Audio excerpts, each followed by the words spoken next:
Hello everyone, welcome to SSC scholars.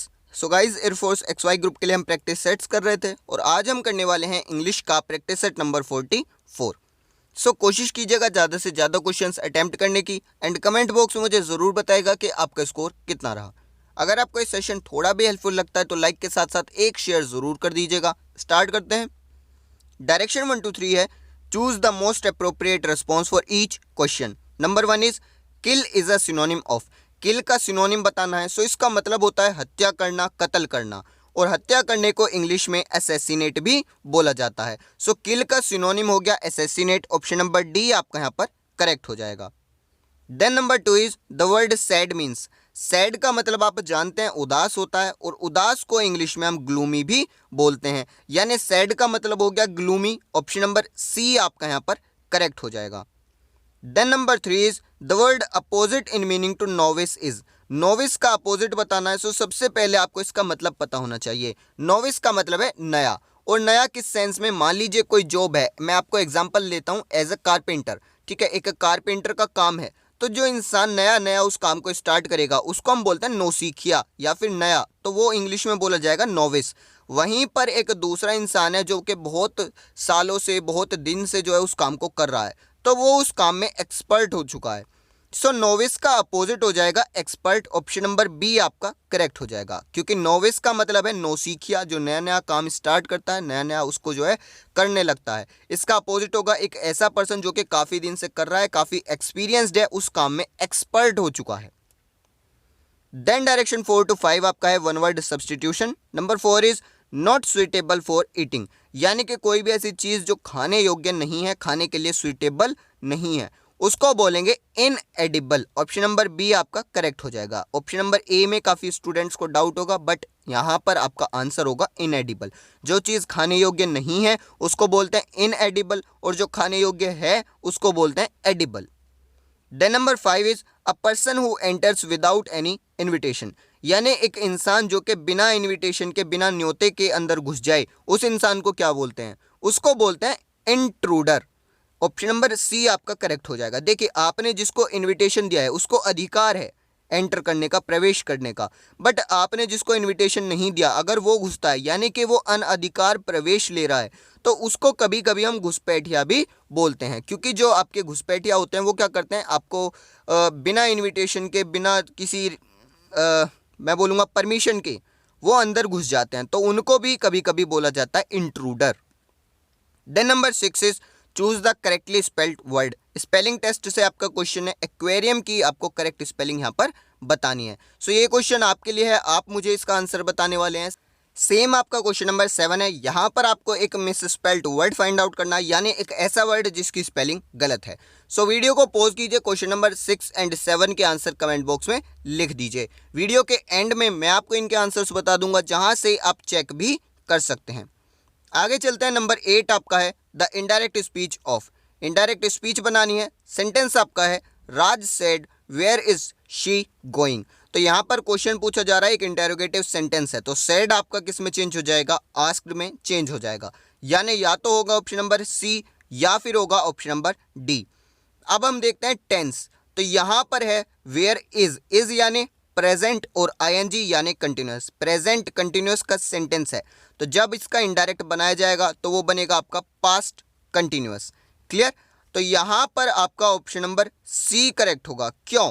क्योंकि option number D में asked भी लगा दिया और दैट भी लगा दिया, इसलिए आपका ऑप्शन नंबर डी गलत हो गया। बचा आपका ऑप्शन नंबर सी, यही आपका करेक्ट होगा। राज, इसके बाद सेड का कर दिया आस्क्ड, वेयर, शी, और पास्ट कंटिन्यूअस का बनाना है तो वॉज यानी पास्ट, और आईएनजी यानी कंटिन्यूअस। तो बिल्कुल करेक्ट है, ऑप्शन नंबर सी आपका यहाँ पर आंसर हो जाएगा। Then number 9 is what does the phrase spilled the beans mean. एक फ्रेज आपको दिया गया है स्पिल्ड द बीन, तो स्पिल का मतलब आप इस तरीके से समझिए होता है बिखेरना। अब बीन्स का मतलब है बीन्स को बिखेर देना, यानी कि आपका जो सीक्रेट इन्फॉर्मेशन है उसको रिवील कर देना। यहाँ पर आपका ऑप्शन नंबर डी करेक्ट हो जाएगा, रिवील्ड द सीक्रेट इन्फॉर्मेशन। तो क्योंकि ये फ्रेज जो है आपका फिक्स्ड है, तो इसका आंसर भी, इसका मीनिंग भी जो है फिक्स्ड रहता है। तो आप ये जो फ्रेजेस हैं इनको आप लर्न कर लीजिए। अगर आपको समझ आ रहे हैं बहुत अच्छी बात है, बट काफ़ी सारे फ्रेजेस ऐसे होंगे जिनका मीनिंग बिल्कुल अलग होगा। तो आप इन्हें याद कर लीजिए, तब भी कोई प्रॉब्लम नहीं है, क्योंकि इनका मीनिंग चेंज नहीं होने वाला कभी भी। आगे चलते हैं, आपका डायरेक्शन 10 to 11 है, sentence improvement. Number 10 is the gold is a precious metal. और आप जानते हैं कि जब भी किसी मेटल की बात होती है तो उसके साथ में आपका आर्टिकल नहीं आता। आपका कोई भी मेटल है, गोल्ड है, सिल्वर है, प्लेटिनम है, डायमंड है, उसके साथ में कोई भी आर्टिकल नहीं आता, जीरो आर्टिकल आता है। सो यहाँ पर आपका ऑप्शन नंबर ए करेक्ट हो जाएगा, gold. Gold is a precious metal. Then number 11 is the university asked him to return back the funds allotted for the project. आपको इंप्रूव करना है थ्रू रिटर्न बैक। अब रिटर्न का मतलब ही होता है वापस, तो यहाँ पर रिटर्न के साथ में बैक नहीं आएगा। क्लियर? यहाँ पर क्या हो जाएगा, टू रिटर्न द फंड्स, यानी कि आपका ऑप्शन नंबर सी करेक्ट हो जाएगा। एरर कहाँ पर है, क्योंकि देखिए रिटर्न का मतलब भी है वापस और बैक का मतलब भी है वापस, तो दोनों हम एक साथ यूज नहीं करेंगे। देन डायरेक्शन 12 to 15 आपका है fillers. Number 12 is he is dash MLA। अगर आप ऑप्शंस देखें तो आर्टिकल्स यहाँ पर लिखे हुए हैं, और एक चीज़ याद रखिए, कोई भी आपकी शॉर्ट फॉर्म है, ठीक है, कोई भी पोस्ट वगैरह है इस तरीके से, जैसे MLA हो गया, SDM हो गया, तो ये जो शॉर्ट फॉर्म्स हैं, ये जो आपकी पोस्ट्स हैं, इनके साथ में आप हमेशा एन का यूज़ करेंगे। सो यहाँ पर क्या आ जाएगा, he is an MLA। Option number B आपका यहाँ पर करेक्ट हो जाएगा। Then number 13 is no sooner did she receive a telegram dash she left from home। तो यहाँ पर आपका देखिए एक फिलर दिया गया है, और ये जो कॉन्सेप्ट है, ये जो आपका क्वेश्चन है, ये बना है कंजक्शन से। कंजक्शन के अंदर आपने पढ़ा है नो सूनर के साथ में किसका पेयर बनता है, देन का, यानी यहाँ पर ऑप्शन नंबर बी आपका करेक्ट हो जाएगा। No sooner did she receive a telegram then she left for home. Clear? Number 14 is Sania was compensated dash the loss of her belongings at the airport. तो compensate के साथ में आता है हमेशा 4। ऑप्शन नंबर ए आपका करेक्ट होगा। Compensate के साथ में 4 आता है। कंपनसेट 4 का मतलब है किसी हानि या किसी क्षति का हर्जाना भरना। कोई नुकसान आपने कर दिया है तो उसका हर्जाना भरना, उसको बोलते हैं कंपनसेट 4। सो कंपनसेट के साथ में हमेशा क्या आएगा, 4 आएगा। ऑप्शन नंबर ए आपका यहाँ पर करेक्ट हो जाएगा। Then number 15 is each item was sold dash a pound. तो यहाँ पर आप क्या कर रहे हैं, ईच आइटम यानी हर एक आइटम कितने का बिका, 1 पाउंड का बिका। तो यहाँ पर आप बेसिकली रेट बता रहे हैं, दर बता रहे हैं किसी चीज़ की, और रेट बताने के लिए हमेशा जो है 4 का यूज़ किया जाता है, यानी यहाँ पर आएगा option number B 4। Each item was sold for a pound. Then direction 16 to 17 आपका है active passive transformation. Number 16 is open the book. अब ये जो आपका सेंटेंस है, इसमें कोई भी सब्जेक्ट नहीं है। यहाँ पर सीधा आपका जो सेंटेंस स्टार्ट हो रहा है वो हो रहा है वर्ब की फर्स्ट फॉर्म से। तो कोई भी ऐसा सेंटेंस जो सीधे वर्ब की फर्स्ट फॉर्म से स्टार्ट होता है उसको हम बोलते हैं इंपेरेटिव सेंटेंस। इंपेरेटिव सेंटेंस का जब आप पैसिव बनाएंगे तो वो बनेगा लेट से, यानी आपका ऑप्शन नंबर बी हो सकता है, सी या फिर डी। अब यहाँ पर टेंस के अकॉर्डिंग देखिए, ये मैंने आपको बता दिया लेट से स्टार्ट होगा, अब टेंस के अकॉर्डिंग चलना होगा। टेंस अगर आप सेंटेंस की देखें, आपके एक्टिव का जो सेंटेंस है वो है आपका सिंपल प्रेजेंट का। क्लियर? वर्ब की फर्स्ट फॉर्म आई है तो ये आपका सिंपल प्रेजेंट का सेंटेंस है, तो जब आप पैसिव बनाएंगे वो भी सिंपल प्रेजेंट का बनेगा, यानी यहाँ पर आपका हो जाएगा option number B, let the book be opened. B यहाँ पर क्या शो कर रहा है, प्रेजेंट टेंस को, और वर्ब की third form opened. So option number B आपका करेक्ट हो जाएगा। सी आपका गलत इसलिए है क्योंकि यहाँ पर ये जो है लेट द बुक ओपनड, ये आपका कोई भी सेंस नहीं दे रहा। क्लियर? और जो आपका ऑप्शन नंबर डी है, यहाँ पर तो इन्होंने ओपन का ओपन ही रहने दिया, यानी वर्ब की थर्ड फॉर्म ही नहीं लगाई। सो यहाँ पर ऑप्शन नंबर बी आपका करेक्ट हो जाएगा। केस ये है आपका इंपेरेटिव सेंटेंस का, और इंपेरेटिव सेंटेंस क्या होते हैं, जो वर्ब की फर्स्ट फॉर्म से स्टार्ट हो।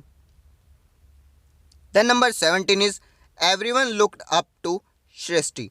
यहाँ पर आपको इसका पैसिव बनाना है, तो आपका जो ऑब्जेक्ट है वो है सृष्टि, यह आपका सब्जेक्ट बन जाएगा। इसके बाद देखिए सेंटेंस आपका प्रेजेंट का है, पास्ट का है या फ्यूचर का है।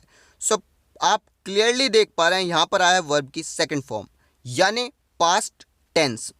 सो जब आप पैसिव बनाएंगे वो भी सिंपल पास्ट टेंस का ही बनेगा। तो सृष्टि के साथ में क्या आएगा, वॉज या फिर वर में से वॉज आएगा, क्योंकि सृष्टि क्या है, सिंगुलर। सो वर्ब भी सिंगुलर, यानी या तो आपका होगा ऑप्शन नंबर ए या फिर होगा ऑप्शन नंबर बी। सी नहीं हो सकता, डी नहीं हो सकता, क्योंकि सी में इज आ गया प्रेजेंट, और डी में लुक्स यानी वर्ब की फर्स्ट फॉर्म प्लस एस ये भी प्रेजेंट। सो ए होगा या बी होगा। अब ए और बी में डिफरेंस क्या है, देखिए यहाँ पर आया है लुक्ड अप बाय और यहाँ पर आया है लुक्ड अप टू बाय। तो आप अगर सेंटेंस को देखें अपने एक्टिव की तो वहाँ पर क्या है लुक्ड अप टू। तो आप याद रखिए एक एक वर्ड की बहुत ही ज़्यादा इंपॉर्टेंस है अपने आप में। तो यहाँ पर अगर टू आया है तो आप इसको जो है छोड़ नहीं सकते, आप जब पैसिव बनाएंगे तो वहाँ पर भी ये वर्ड आएगा, इसकी अपनी एक इम्पोर्टेंस है। क्लियर। सो यहाँ पर आपको ऑप्शन नंबर बी करेक्ट हो जाएगा। Srishti was looked up to by everyone. Clear.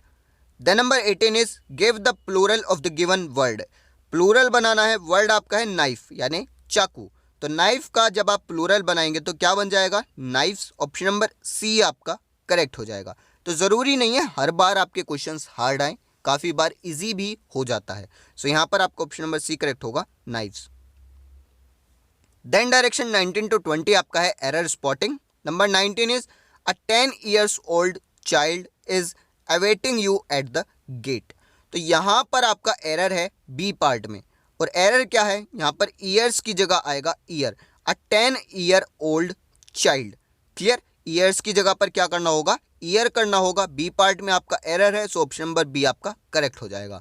अगर यहाँ पर बात की जाए अवेटिंग की तो अवेटिंग में हो सकता है काफ़ी स्टूडेंट्स को एरर लग रहा हो। अवेटिंग का मतलब होता है वेट फॉर, यानी कि अ 10 years old child is waiting for. ठीक है, या तो अवेटिंग लगा दीजिए या फिर लगा दीजिए waiting for you at the gate. तो दोनों तरीके से ये सेंटेंस करेक्ट हो जाएगा। एरर है आपका यहाँ पर ईयर्स की जगह year. Then number 20 is his brother is a SDM in Mathura. तो मैंने अभी थोड़ी देर पहले आपको बताया अगर किसी पोस्ट की बात की जा रही है, एक शॉर्ट फॉर्म की बात की जा रही है, तो वहाँ पर हम आर्टिकल एन का यूज़ करते हैं। सो यहाँ पर भी वही मिस्टेक है, ई की जगह पर यहाँ पर क्या आना चाहिए एन आना चाहिए। बी पार्ट में आपका एरर है, ऑप्शन नंबर बी आपका करेक्ट हो गया। सो अब बात आती है आपके स्पेलिंग टेस्ट के क्वेश्चंस की। सो क्वेश्चन नंबर 6 का आंसर होगा ऑप्शन नंबर बी, एक्वेरियम की स्पेलिंग वहाँ पर सही है। एंड 7 में आपको फाइंड आउट करना था misspelled word. So option number B में ओबीडियंस की स्पेलिंग वहाँ पर गलत है। सो आज के सेशन में इतने रखते हैं। Thank you.